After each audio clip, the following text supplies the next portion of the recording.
todos! Bem-vindos ao Historiando! Meu nome é Michele, vocês podem me chamar de Misha, e hoje nós vamos falar sobre a Mesopotâmia. Vamos discutir seus vários aspectos, como localização, geografia, política, economia, sociedade, cultura, religião, enfim, tudo aquilo que pode cair na sua prova, no vestibular ou no Enem. Além disso, nós vamos disponibilizar para vocês também uma apostila com um resumo de tudo aquilo que foi discutido na nossa aula e também uma lista de exercícios para que vocês possam treinar o conhecimento de vocês. Então vai ser uma aula bastante completa, espero que vocês gostem e vamos lá!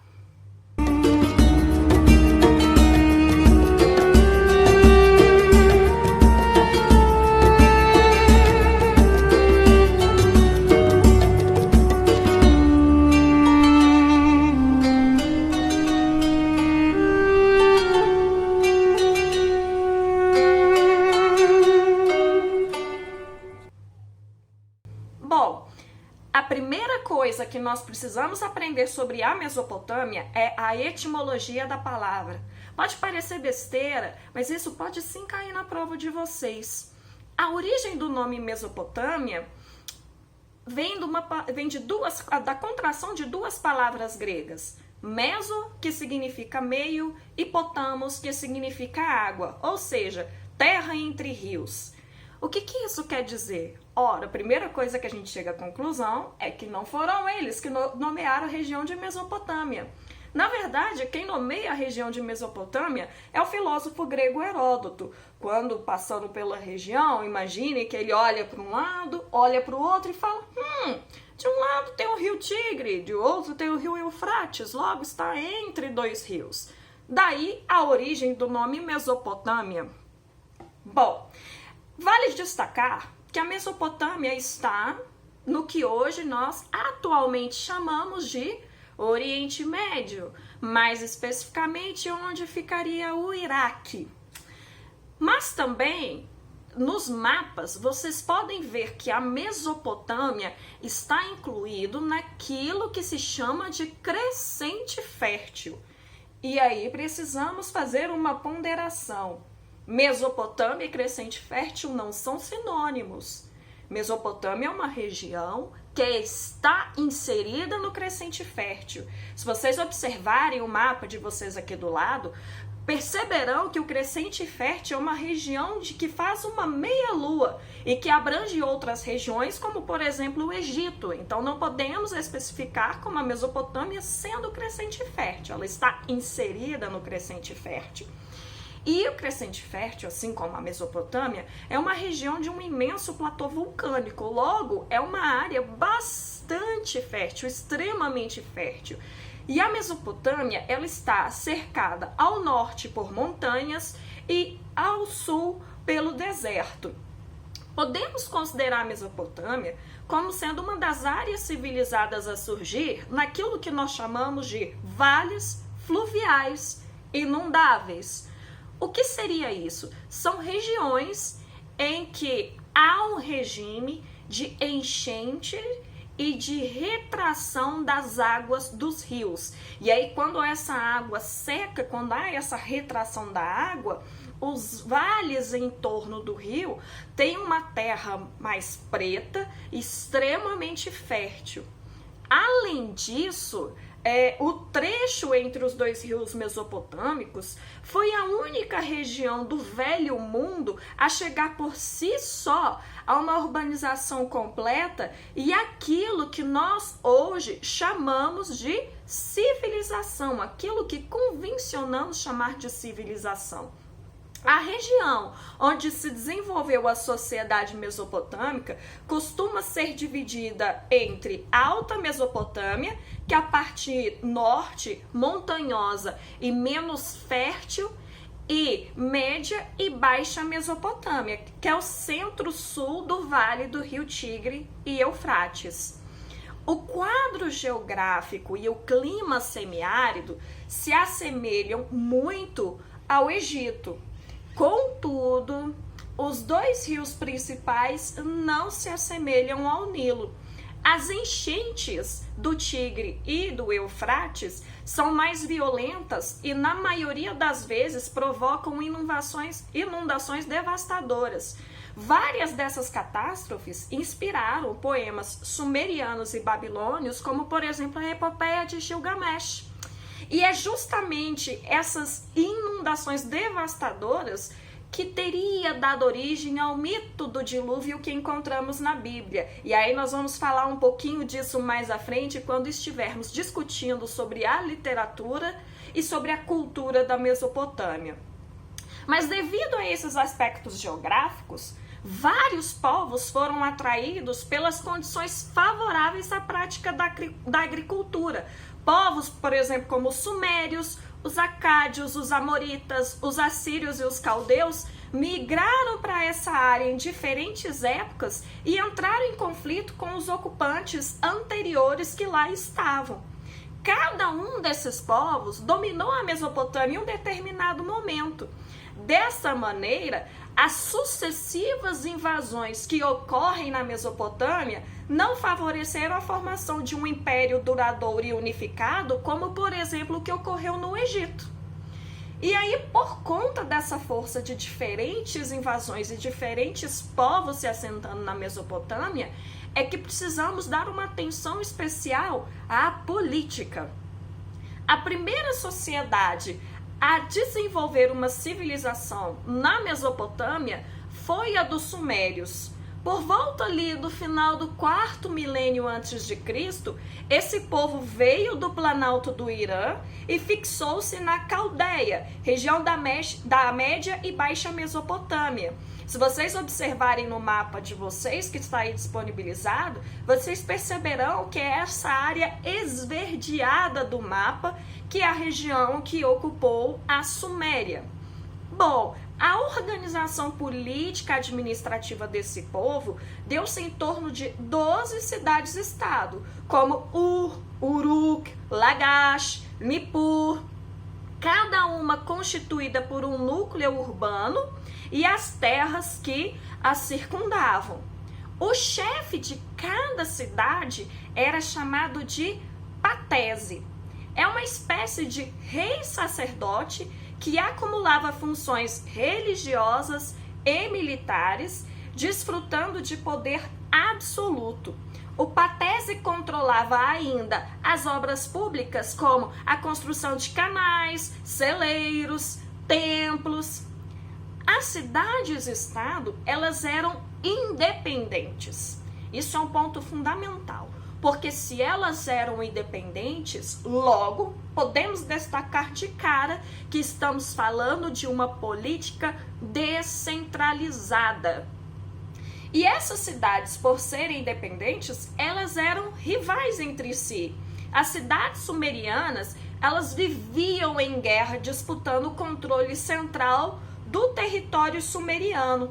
E é por conta dessas disputas e dessas brigas entre as cidades que, por volta de 2350, esses núcleos urbanos ficaram sob a influência de um povo de origem semita, os acádios. Se vocês observarem o mapa de vocês, que está novamente disponível, mas a Acádia seria mais ou menos a região que está de amarelo no mapa de vocês. Então vocês podem perceber aí que o Império Acádio acabou sendo o primeiro grande estado a se constituir na Mesopotâmia. Foi sob a liderança de Sargão I que foi formado o Império Acádio. Por volta de 1900, as regiões do Sumério e dos Acádios foram dominadas pelos Amoritas, também de origem semita, que criaram o segundo império organizado na Mesopotâmia e o mais famoso de todos, o Império Babilônico. Dentre os reis babilônicos, nós destacamos Hammurabi, que governou o império de forma centralizadora e autoritária, conquistando e unificando toda a Mesopotâmia. Durante seu governo, a cidade da Babilônia tornou-se um dos maiores centros comerciais da antiguidade.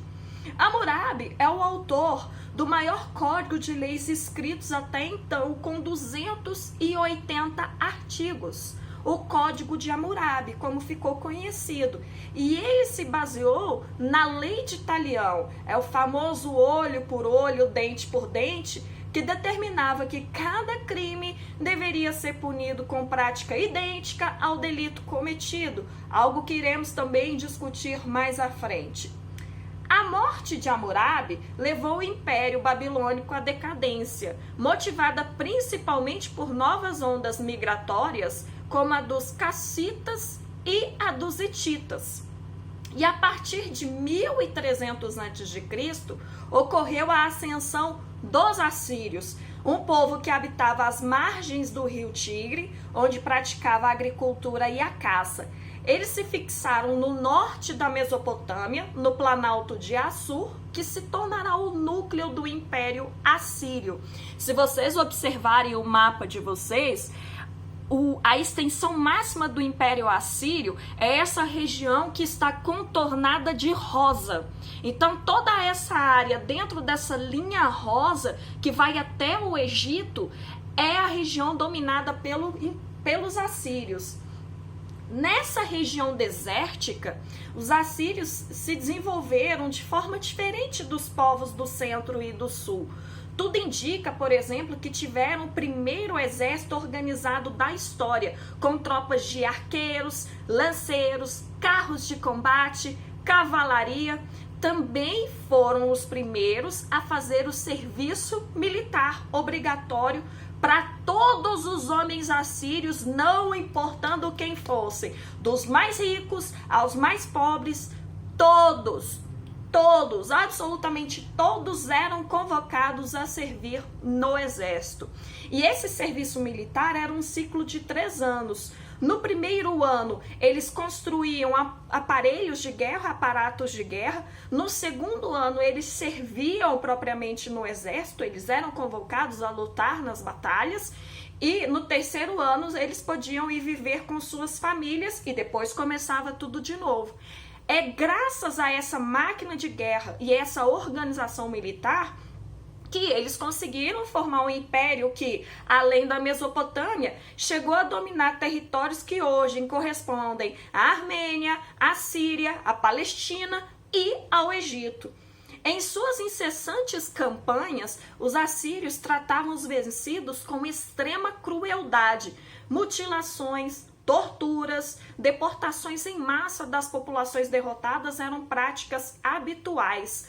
Os assírios criaram painéis que os mostravam torturando os inimigos para deixar as próximas cidades saberem que estavam chegando.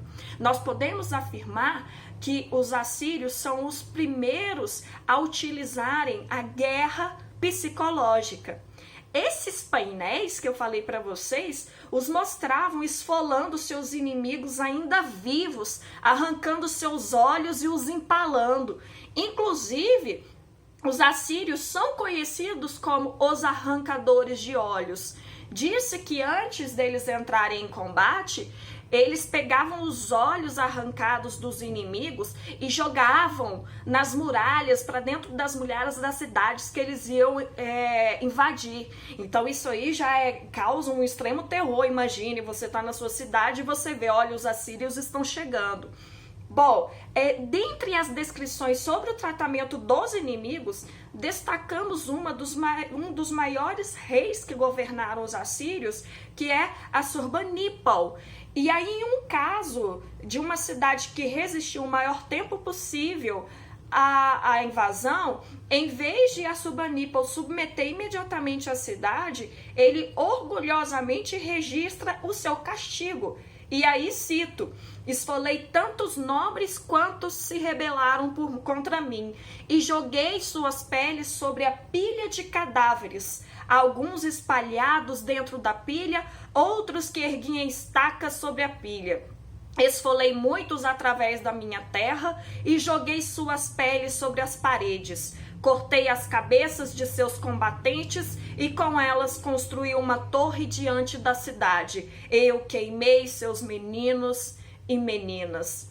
Logo, dá para perceber como eram os assírios quando eles entravam em guerra. E esse tipo de propaganda política se espalhava por toda a região, causando temor e terror nas outras cidades. Bom, além da questão da violência, cabe destacar que Assurbanipal também criou a grande biblioteca de Nínive, com uma coletânea de obras escritas em escrita cuneiforme. Hoje é responsável pela maior parte do que se sabe sobre os povos da Mesopotâmia. Essa biblioteca continha milhares de textos, incluindo crônicas, cartas reais, decretos, escritos sobre religião, mitos, dentre outras coisas. E é graças a isso que nós conhecemos sobre a cultura da Mesopotâmia. Em 612, os caldeus, povo de origem semita também, derrotaram os assírios e fundaram o Segundo Império Babilônico, ou também conhecido como Neobabilônico. E foi no reinado de Nabucodonosor que o império viveu o apogeu do desenvolvimento arquitetônico, representado pelas construções públicas, como as muralhas da cidade, o Templo de Marduk, e aqui um parênteses, o Templo de Marduk, também conhecido biblicamente como a Torre de Babel, e os palácios e jardins suspensos da Babilônia, também considerados uma das 7 maravilhas do mundo antigo. Aliás, imaginem o que seriam esses jardins suspensos, né? São construções feitas em palácios, em templos que cada um dos níveis tinha um grande jardim. Então, quando se olhava de longe, parecia que, principalmente quando se observava do deserto, parecia que esses jardins estavam flutuando no ar. Os domínios de Nabucodonosor abrangeram, por exemplo, o reino de Judá, no sul da Palestina, e chegaram até as fronteiras do Egito. Todavia, após a morte do rei, seus sucessores não conseguiram manter a unidade do território, e aí em 539 a Mesopotâmia cairá sob o domínio dos persas. E aí a história é completamente outra. Agora, o que podemos falar do plano econômico da Mesopotâmia? Na Mesopotâmia, predominou a agricultura como a principal atividade praticada pela população. Isso se explica por diversos fatores, mas o principal se vincula às violentas enchentes dos rios da Mesopotâmia, que costumavam causar a destruição das plantações e causar grandes catástrofes. Nossa, quase que eu não saio. Os resultados eram a crise no abastecimento e a fome. Porque vocês imaginem aqui comigo. Vem a enchente, destrói a plantação. Não tem plantação, não tem comida. Não tem comida, a galera fica com fome. Isso vai gerar violência. Então vocês imaginem que é um ciclo sem fim. E esse quadro acabava agravado pelas guerras frequentes. Porque uma das formas de se combater um inimigo é fazer com que aquele inimigo morresse de fome. Então o que acontecia? Eles iam e destruíam as colheitas. Ou seja, nós já tínhamos a enchente que destrói as colheitas e as pessoas passam fome por conta disso. Aí se soma as guerras em que o seu inimigo vem e destrói também as suas colheitas. Então nós temos um problema bastante grave aqui. Essas condições exigiram a criação de um sistema de irrigação e drenagem, principalmente para controlar as enchentes do rio, que incluía a construção de diques e barreiras de proteção, e, ao mesmo tempo, era necessário acumular água para poder irrigar os campos na época de seca. Então, aqui nós temos um sistema bastante complexo. A prática de atividades agropastoris em escala mais ampla na região só se tornou possível graças à ação coletiva dos trabalhadores. A construção das obras de proteção e de irrigação exigia um esforço permanente, conjunto e disciplinado pela lei.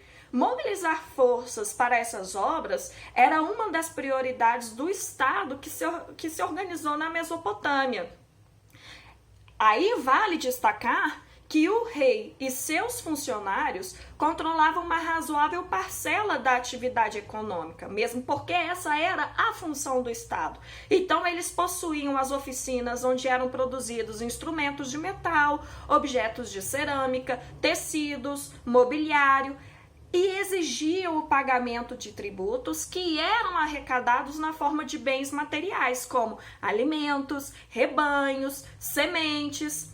Além disso, o poder real impunha à população livre trabalhos obrigatórios, construção de edifícios, como por exemplo os templos e os palácios, construção de muralhas e outras fortificações, visando a defesa da cidade, construção, manutenção e limpeza de canais de irrigação e diques, visando justamente a alimentação da cidade, dentre outras obras públicas.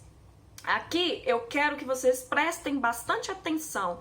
Essa exigência de prestação de serviços da população livre é considerada por muitos historiadores a principal forma de exploração do trabalho na Mesopotâmia. E é a isso que alguns historiadores chamam de modo de produção asiático. Quando se fala em modo de produção asiático, estamos partindo de uma perspectiva da história. Então, nós estamos fazendo um recorte da história e os historiadores que utilizam essa expressão, eles partem de uma vertente marxista em que diz que essa obrigatoriedade de um trabalho compulsório do Estado sobre a população livre, ou seja, essa servidão obrigatória, é a isso que eles chamam de modo de produção asiático. Então se liguem nisso, porque algumas provas cobram economia justamente nesta perspectiva. E aí fica a pergunta, nossa professora, mas e aí? Eles viviam só da agricultura, não tinha mais nada na Mesopotâmia? E aí com certeza a resposta é não. O comércio também ganhou uma importância crescente. A região da Mesopotâmia é zona de passagem, é ponto de encontros de povos e diferentes culturas. Então a região ela torna-se um dos polos mercantis do Oriente, sem contar que o próspero artesanato atraiu a atenção de diversos povos que por meio de cartas de crédito efetivavam vultuosos negócios na região. Outras coisas também aconteciam, como operações bancárias, empréstimos a juros, corretagem, associações, enfim, vários aspectos da economia que também ocorriam com frequência entre os mercadores. E o padrão de troca comercial eram barras de metal. E aí a gente pode inferir sobre esses aspectos econômicos que a sociedade mesopotâmica ela foi marcada por uma rígida divisão social. É interessante, alguns livros se utilizam de uma pirâmide social que vocês podem observar aqui do lado também, e aí as funções de cada indivíduo eram estabelecidas de acordo com a camada a que pertencia. Então, por exemplo, nobres, guerreiros, sacerdotes e funcionários ocupavam posições privilegiadas nessa pirâmide social. Na base da pirâmide social estavam os camponeses e os escravos, além de um grande número de trabalhadores que prestavam serviço à comunidade. E esses grupos eram constantemente convocados para o serviço militar e para a construção de obras públicas. Mas, de início, vamos destacar a função do rei. Como que surge a figura do rei na Mesopotâmia?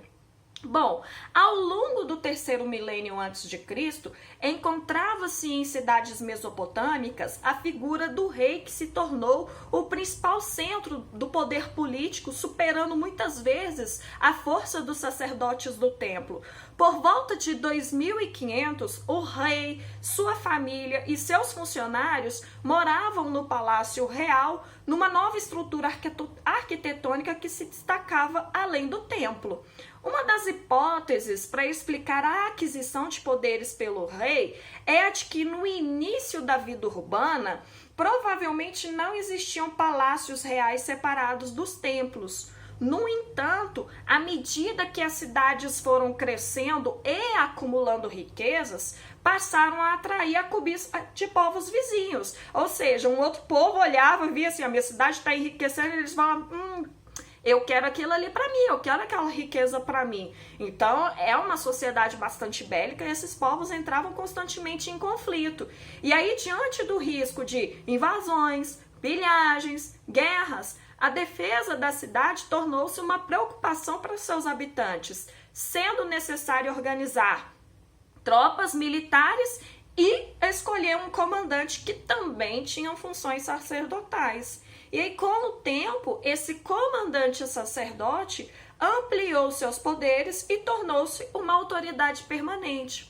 Então, supõe-se que essa seja uma das possíveis origens da figura do rei. Como que o rei surgiu? Justamente dessa necessidade de ter um comandante para organizar as tropas militares visando a defesa da cidade.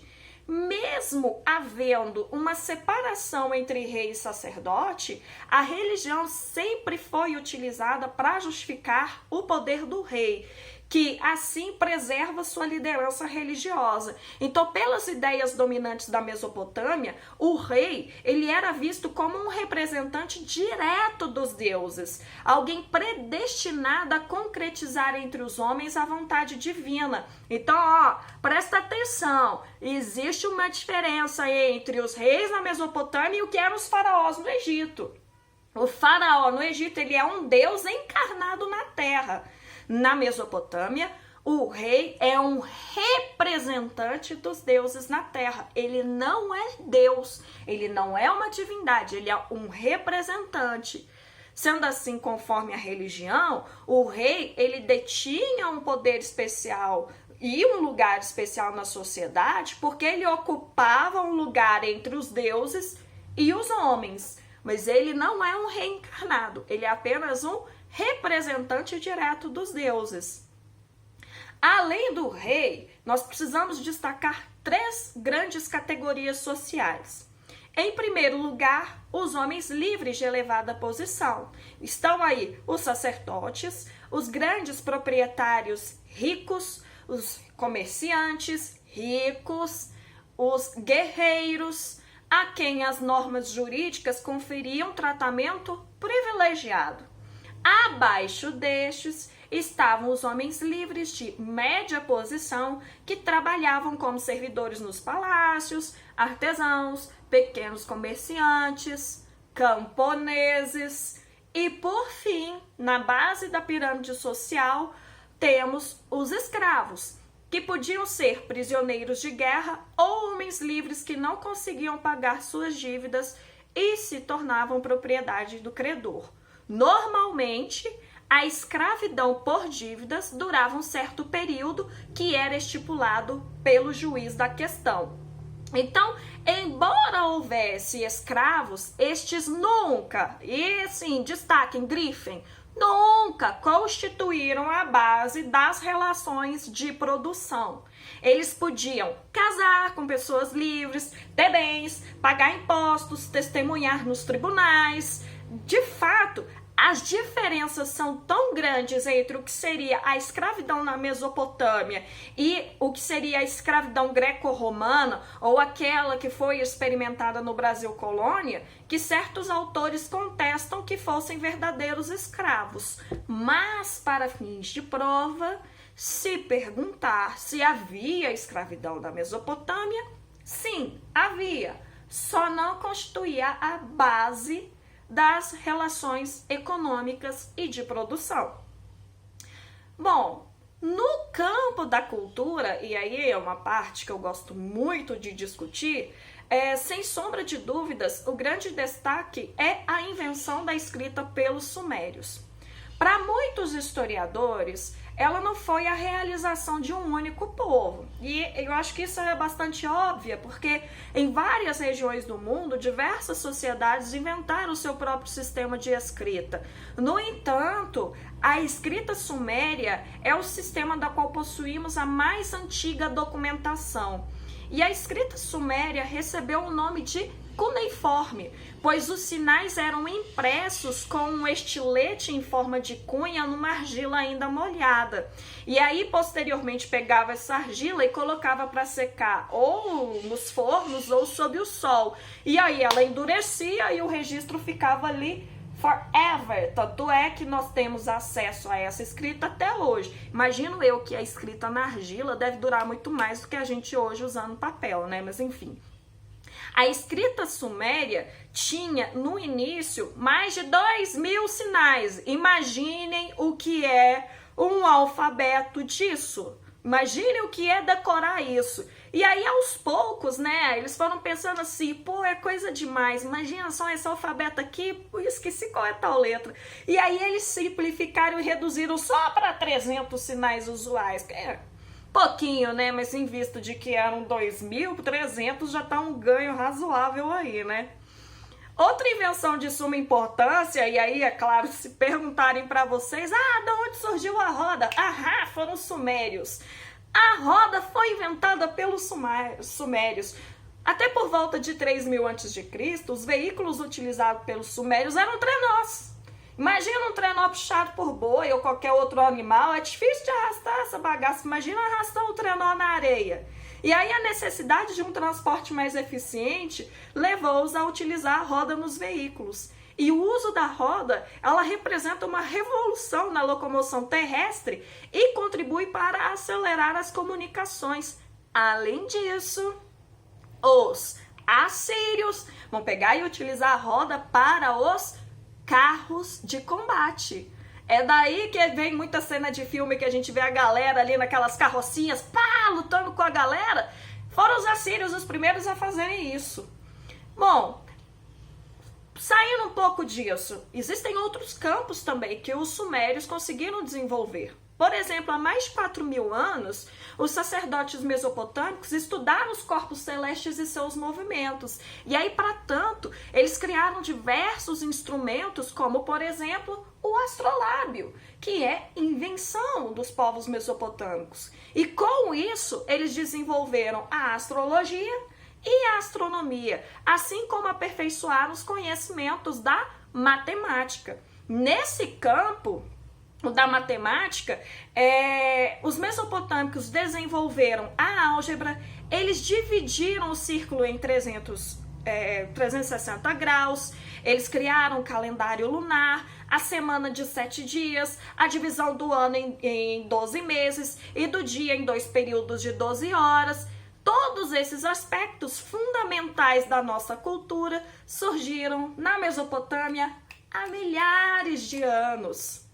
E apesar de suas importantes contribuições, os babilônicos não estabeleceram princípios gerais nem procuraram demonstrar suas operações matemáticas. Tampouco eles observavam o céu para poder encontrar a relação de causa e efeito entre os fenômenos astronômicos. O objetivo deles não era isso. Na verdade, eles queriam descobrir a vontade dos deuses. Daí que, por exemplo, vem a astrologia. O objetivo era saber o seguinte, eles acreditavam que se você conhecesse o desejo divino, eles podiam organizar melhor a vida deles, né? Porque você já sabe o que os deuses querem, qual é a vontade dos deuses, então você pode se organizar melhor em termos políticos, sociais e morais.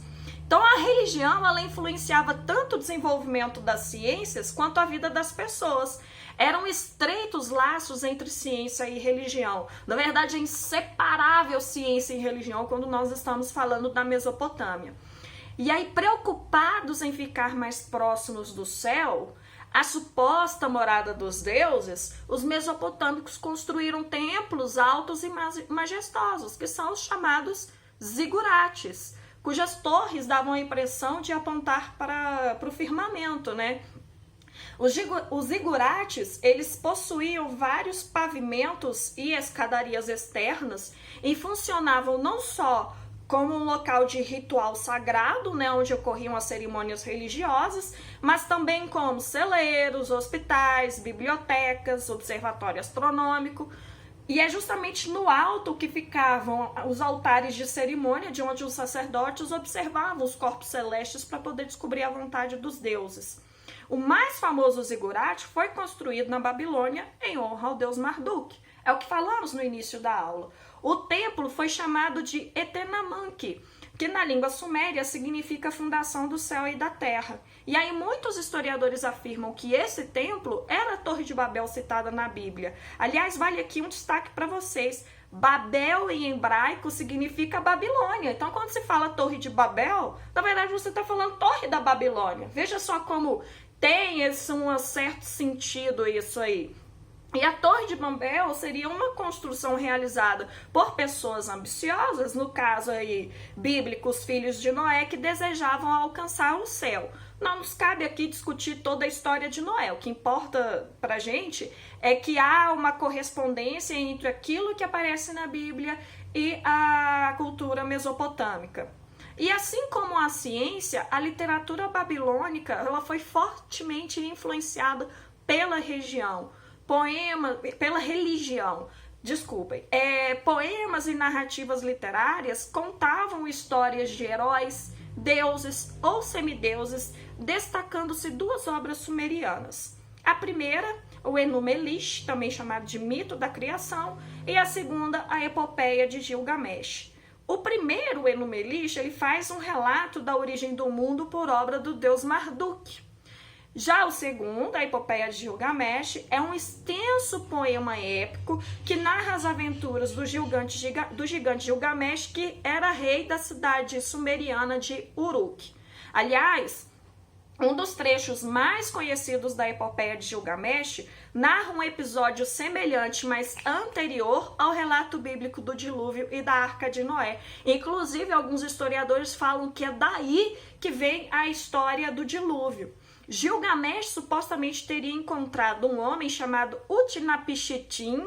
Desculpem, mas eu não consigo falar direito esse nome, nunca estudei sumeriano. Mas esse cara, Utnapishtim, revela para o Gilgamesh um triste mistério dos deuses. O que seria esse mistério dos deuses? Ele conta que as divindades decidiram submergir a terra de Shuruppak, mas que ele era um homem devoto e teria recebido a ordem de construir um barco em meio ao deserto e nele se abrigar com a sua família, seus amigos e os quadrúpedes e aves da escolha dele. E aí, depois do dilúvio, que durou 6 dias e 6 noites, os deuses concederam ao Utnapishtim a imortalidade. Ou seja, pode-se discutir se há uma correspondência ou não. Vejo eu que há uma correspondência muito próxima entre a narrativa bíblica do dilúvio com Noé e aquilo que nós encontramos na Epopeia de Gilgamesh. Ou seja, nós conseguimos ver ecos desses discursos babilônicos e sumerianos, da literatura e da cultura, aparecendo ali na Bíblia. Isso demonstra que esses povos não estavam isolados, os seus grupos não eram isolados, mas eles tinham um entrelaçamento. E é importante perceber isso. Outro grande desenvolvimento ou grande revolução que os mesopotâmicos nos trouxeram foi o desenvolvimento dos primeiros códigos jurídicos escritos. E entre os mais antigos está aquilo que nós já citamos no início da aula, que é o Código de Hammurabi, que em seus 280 artigos reúne normas sobre diversos temas como homicídio, lesão corporal, roubo, questões comerciais, escravidão e por aí vai. Em grande parte, essas normas elas foram recolhidas dos costumes jurídicos já praticados na Mesopotâmia, mas ao organizá-los num código, Hammurabi reafirma a importância da função do rei como ordenador social. O que isso significa? Isso significa o seguinte: Hammurabi não chegou, sentou no trono dele, estava lá lindo e belo, pensou, eu vou criar um código jurídico, vai todo mundo ter que seguir isso aqui. Muito pelo contrário, o que ele fez foi reunir algo que já existia pelo que nós chamamos de direito consuetudinário. Ou seja, consuetudo significa costume, então direito costumeiro, aquele que é passado de boca em boca, é algo que já existia dentro da sociedade, mas ele organizou, ele ordenou e colocou essas leis por escrito. Professora, e fica aquela pergunta aí, para que quê? Qual é a importância disso? Por que isso tem um peso tão grande na história? E aí eu explico para vocês. Em muitas sociedades antigas, e podemos dizer praticamente quase todas elas, a pena aplicada ao criminoso, ela se concretizava no mais variados tipos de revide à ofensa do crime. Muitas vezes, esse revide se transformava numa violência sem fim. Tô falando bonitinho para dizer assim, que virava um banho de sangue, envolvendo diferentes grupos rivais. Vamos supor que você venha e mate alguém da minha família, eu vou ficar putaço contigo, o que eu vou fazer? Mato alguém da sua família. E aí as nossas famílias entram em guerra. E aí os nossos amigos tomam isso como ofensa e entram em guerra também. E aí pronto, vira um banho de sangue sem fim. É a isso que muitos historiadores chamam de Wergeld. Para quem assistiu Vikings já ouviu falar isso. Wergeld, a dívida de sangue. Então, se você mata ou causa uma ofensa a mim, eu vou buscar o revídeo dessa ofensa. E aí, na tentativa de diminuir essa violência, de acabar com esse banho de sangue, é que nós temos aí a definição do que seria o direito e o Código de Hammurabi entrando nisso aí como um regulador social, visando então colocar uma pena que correspondesse à ofensa. Ou seja, no Código de Hammurabi encontramos um meio para limitar a extensão da pena. É o princípio de Talião, pelo qual a pena não seria uma vingança arbitrária e desmedida, mas ela seria proporcional à ofensa provocada pelo criminoso. Olho por olho, dente por dente. Então, esse princípio contém a preocupação de limitar a pena como uma retribuição proporcional ao crime. Assim, por exemplo, se alguém furasse o olho de outro, seu olho também ia ser furado. Se você arrancasse os dentes de outro, seus dentes também seriam arrancados. Se você constrói uma casa, e aí eu posso colocar alguns exemplos para vocês, você constrói uma casa, a casa cai sobre o dono morre, e você ia morrer também. Aí eu imagino que ser construtor não devia ser muito legal nessa época, né? Enfim, o Código de Hammurabi, além dessa parada que parece muito brutal, mas na verdade é uma revolução jurídica, e inclusive às vezes me parece ser mais justo, mas ela também estabelecia a possibilidade da pena ser paga na forma de recompensa econômica, gado, armas, moedas. Então, embora possa parecer brutal, mas ela é fruto de uma época e representa a justiça de uma época, e isso que é o interessante. Agora, fazendo um salto aí, no campo da religião, é super divertido, né? A religião na Mesopotâmia, ela é politeísta, ou seja, eles tinham vários deuses. As divindades na Mesopotâmia eram representadas como figuras masculinas ou femininas, geralmente imortais, porque alguns desses deuses acabaram morrendo, e eram detentores de grandes poderes sobre os homens e a natureza, e eram associados às características do comportamento humano, tanto positivas quanto negativas. Eles podiam ser virtuosos ou não. E aí dizemos, portanto, que devido a essa característica de ter vários deuses, é que eles eram politeístas. Muitos desses deuses eram relacionados a elementos da natureza. Quer ver um exemplo? Anu, deus do sol. Ishtar, deusa do amor, da fertilidade e da guerra. Aí vale parênteses dessa relação entre amor e guerra, hein? Nós temos Enlil, que é o deus do ar e do destino. Shamash, que é o deus do sol e da justiça. Ninmá, deusa da terra. Enki, deus das águas, da sabedoria e das técnicas agrícolas. Enfim, o panteão bastante gigantesco na Mesopotâmia. E o centro da vida religiosa eram os suntuosos templos. Mas as adorações aos deuses também se realizavam em residências, bosques e outros ambientes, não ficavam restritos aos templos. Os sacerdotes e as sacerdotisas cumpriam numerosas funções econômicas, sociais e políticas. E os mesopotâmicos acreditavam na vida após a morte, numa dimensão em que as pessoas passariam a viver na escuridão sob suas próprias leis. E aí, no funeral, as tumbas abrigavam alguns bens dos mortos e variavam conforme as condições financeiras. Aliás, nós temos vários tipos de tumbas diferentes. Nós temos os hipogeus, que são os túmulos subterrâneos, que são escavados nas rochas. Nós temos os mausoléus, que são grandes construções funerárias para vários membros da mesma família. Enfim, nós temos uma diversidade bastante grande de como eles eram enterrados. Em suma, Eu posso dizer agora para vocês que trabalhamos os vários aspectos da Mesopotâmia.